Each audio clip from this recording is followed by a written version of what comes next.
آفاق کے ہر ہر گوشے میں۔ آپ کا یہ جو اطمینان ہوتا ہے نا، یہ جو چہرے پر تحمل اور بردباری کسی بھی موقع پر، یہ آپ کے وزن کو، آپ کی سوچ کو ظاہر کرتی ہے کہ آپ کیا ساری زندگی دفاعی محاذ پہ گزار رہے ہیں یا آپ کے اندر اقدام کرنے کی قوت بھی ہے، ساری زندگی رد عمل کے طور پہ گزاری ہے یا عمل کرنے کی طاقت بھی ہے۔ اطمینان کے ساتھ محبوب آرام فرموسنے کا کون بچائے گا، تو بڑی جلدی میں حضور اٹھے نہیں، اطمینان سے لیٹے۔ اور ان لفظوں میں بڑی طاقت ہے، اگر ایمان کی پختگی سے بولے جائیں جو حضور نے ہمیں سکھائے۔ کون بچائے گا؟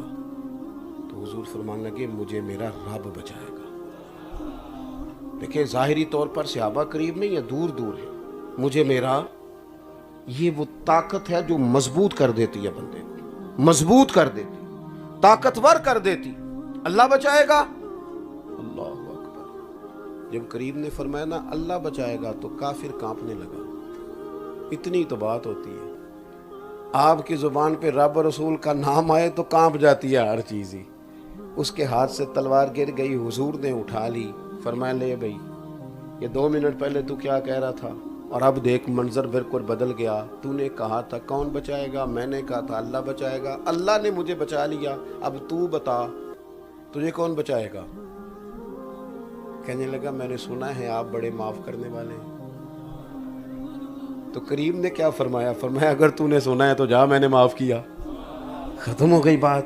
تھوڑی سی نا طاقتیں ہوں انسان کے پاس، اس کے پاس نا یقین ہو، وہ پختہ عقائد و نظریات کا مالک ہو۔ کچی پکی باتیں آج کل تحقیق کے نام پر تخریب ہوتی ہیں، لوگ لوگوں کو الجھاتے ہیں، مشاجرات صحابہ چھیڑ لیے معاذ اللہ، کوئی اور بات چھیڑ لی، وہ امت کا اختلاف آئمہ اربعہ کا جو رحمت تھا اس پر بات چھیڑ لی، کہیں نہ کہیں کسی نہ کسی طریقے سے انتشار کیا جائے، ذہنوں کو الجھایا جائے۔ مقدس لوگوں کے بارے میں بھی لوگوں کے ذہنوں میں اس طرح کے شکوک پیدا کر دیے جائیں کہ یوں لگے کہ کوئی ٹھیک ہے ہی نہیں معاذ اللہ۔ تھوڑی سی نا پختہ بات کریں، تھوڑی سی آپ یقین کریں۔ میرا ایک گاؤں سے تعلق ہے، میں نے ان پڑھ لوگ پکے دیکھے، کہیں مرید ہیں تو پھر بھی پکے ہیں، کہیں شاگرد ہیں تو پھر بھی پکے ہیں، ناراض نہ ہونا، پر غریب پکے دیکھے، اللہ ماشاءاللہ امیر کچے پکے دیکھے۔ تھوڑی سی نا، شاید اسی لیے امام غزالی دعا مانگتے تھے یا اللہ مجھے دیہات کی بوڑھی عورتوں جیسا ایمان عطا فرما۔ تھوڑا سا نا نظریاتی پختگی۔ مولا علی شیر خدا کرم اللہ تعالی وجہہ الکریم بیمار تھے، علالت زیادہ ہو گئی ظاہری طور پر، تو کمزوری ذرا آ گئی۔ مسند امام احمد بن حنبل میں موجود ہے، ایک صحابی تیمارداری کرنے آئے اور جناب علی کو دیکھ کے رو پڑے، محبت تھی نا، رو پڑے، کہنے لگے آپ تو بڑے کمزور ہو گئے ہیں، خدا آپ کی حفاظت کرے۔ تو حضرت مولا علی نے پتہ کیا فرمایا؟ میری طرف توجہ ہے آپ کی۔ حضرت مولا کائنات فرمانے لگے تو فکر کر، اس بیماری میں مجھے کچھ بھی نہیں ہوگا، تو جا۔ نے کہا جناب آپ بڑے کمزور ہیں۔ آپ فرمانے لگے مجھے کچھ بھی نہیں ہوگا، تمہیں کہا ہے نا۔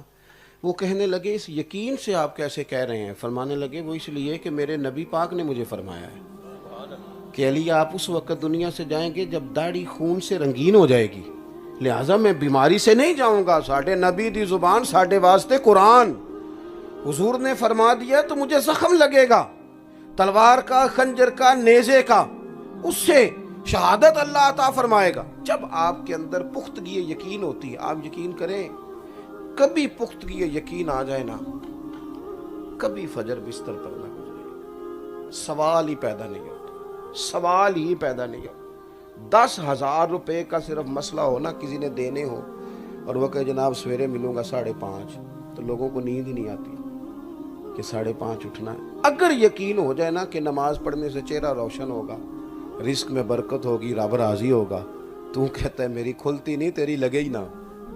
شرط یہ ہے کہ وہ دولت یقین، تیقن، تھوڑا اپنے آپ کو مضبوط کریں۔ ہر وقت کا الجھاؤ، ہر وقت کا انتشار اللہ والوں کے ہاں نہیں تھا، اور اگر یہ ایسا ہوتا تو یہ شہادتیں، یہ صحبتیں، یہ تکالیف، یہ آزمائشیں، یہ بڑا مشکل کام ہے۔ یہ تب ہوتی ہیں جب یقین کامل نصیب ہوتا ہے۔ دوسری بات، اور بس میں بار سمیٹنے لگا ہوں، وَكَانُوا يَتَّقُونَ،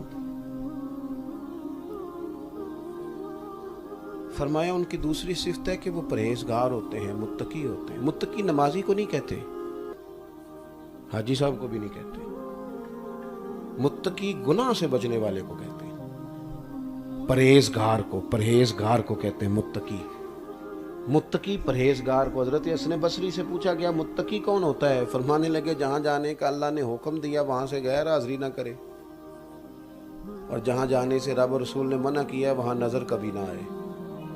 متقی، یہ تقوی مشکل کام ہے، آسان نہیں۔ آپ کو پتہ ہے پوری دنیا میں آپ کسی بھی اچھے ڈاکٹر کے پاس چلے جائیں، سب ڈاکٹروں کا ایک مشترکہ شکوہ ہے، وہ کہتے ہیں لوگ دوائی کھاتے ہیں پر پرہیز، صحیح کہہ رہا ہوں؟ اچھا، دوائی کھانا لوگوں کے لیے آسان ہے، پرہیز کرنا۔ میں اپنی والدہ کو ڈاکٹر صاحب کے پاس لے کے گیا تو ہم سے پہلے ایک بوڑھی اماں بیٹھی تھی، تو کھانس رہی تھی، بلغم تھی، تکلیف تھی بڑی، ان کا بیٹا بھی ساتھ تھا۔ تو ڈاکٹر صاحب کہنے لگے اماں جی تسی ان پہلے نالوں کافی بہتر ہو، جے چول چھڑ دیو تے دوائی بھی چھٹ جائے گی، جے چول کھانا جے تو پھر دوائی بھی کھانی پینی ہے، جے نہیں جے چھڑنے تو پھر لکھاں دوائی۔ تے اماں جی کہنے لگے پتر تو لکھ ہی دے، کیونکہ چاول یہ پرہیز دنیا کا سب سے۔ تو متقی کہتے ہیں پرہیزگار کو، تھوڑا محتاط ہو، بولنے میں بھی محتاط ہو، بات کرنے میں محتاط ہو، اور رزق کے معاملے میں بھی محتاط ہو، نظر کے معاملے میں بھی متقی ہو۔ حضرت ابی بن کعب رضی اللہ تعالیٰ عنہ سے سیدنا عمر نے پوچھا تھا، حضرت امیر المومنین رضی اللہ تعالیٰ عنہ فرمانے لگے اے ابی بن کعب یہ بار بار قرآن مجید نے تقوی کا فرمایا، تقوی کیا ہے؟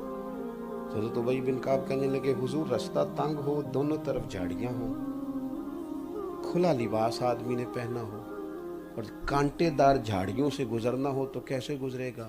فرمانے لگے کپڑے سمیٹ کے، ادھر ادھر دیکھ کے، کہیں کوئی جھاڑی الجھ نہ جائے، احتیاط سے گزر جائے وہاں سے۔ فرمانے لگے بس دنیا میں بھی دونوں طرف گناہوں کی جھاڑیاں ہیں، جو احتیاط سے گزر جائے اسے متقی کہا جاتا ہے۔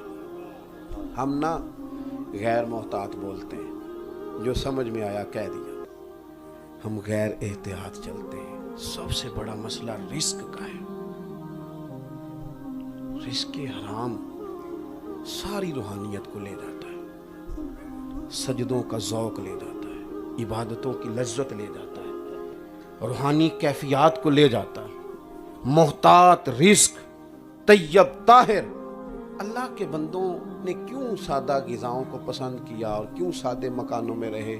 محتاط رہنا چاہتے تھے، تقوی کے ساتھ رہنا چاہتے تھے۔ میں بہت زیادہ تو نہیں، میں نے لوگوں کو دیکھا، یہاں بزرگ لوگ موجود ہیں، لیکن چند ایک لوگ میں نے ایسے دیکھے کہ جو بڑے محتاط تھے، بڑی احتیاط کرتے تھے۔ میں بیٹھا تھا، حاجی ابو داؤد صادق صاحب رحمۃ اللہ علیہ کے پاس ایک شخص نذرانہ دینے آیا، تو اس نے 1000 روپیہ پکڑایا تو پوچھنے لگے کیا کام کرتے ہو؟ پورا 1000 ہی لے آئے ہو، کیا کرتے ہو؟ اس نے کچھ چھوٹا موٹا کام بتایا تو فرمان لگے میرے اتنے خرچے نہیں، دل بھی میں تیرا نہیں توڑدا، اے تڑا لے تے 100 مینوں دے جا تے 900 واپس لے جا، تیرا چھوٹا۔ اتنی احتیاط، اتنا تقوی، تھوڑا سا نا اگر بندہ محتاط تو کچھ بھی نہیں ہوتا، کچھ بھی نہیں ہوتا۔ ڈھیر سارے لوگ ایسے ہیں جن کے پاس پیسے ہیں پر وہ کھا کو نہیں سکتے ہیں، صحیح پر لگانے کی کوئی جگہ، کوئی گنجائش یہ نہ ہو۔ کسی نے کہا تھا کہ بہتا رزق بھی جوڑ لئیے تے بانج نصیبوں کھان نہیں ہوندا۔ تھوڑا سا نا احتیاط بس کریں۔ اللہ کے بندے ذرا باریک سوچتے تھے، غیر محتاط نہیں، تھوڑا سوچ کے بولتے تھے، تھوڑا لوگوں سے اور ہم نا فیصلہ بڑا جلدی کرتے ہیں، رائے بڑی جلدی قائم کرتے ہیں، ڈھیر سارے کام جذباتی ہیں۔ اس کا نقصان یہ ہوتا ہے کہ دیر پا نہیں معاملات۔ اگر تھوڑے سے اس تقوی کا لحاظ کریں جو ہمارے بزرگوں میں تھا تو پھر ہمیں نتیجہ یہ نکلے گا کہ زندگی معتدل بھی ہو جائے گی، روحانیت والی بھی ہو جائے گی۔ حضرت بشر حافی رحمۃ اللہ علیہ کی ہمشیرہ تھی، بڑی پرہیزگار خاتون۔ امام احمد بن حنبل سے کسی نے پوچھا کہ حضرت اللہ نے آپ کو بڑا نوازا، کبھی کسی شخص کے سوال نے پریشان بھی کیا؟ کہنے لگے ہاں،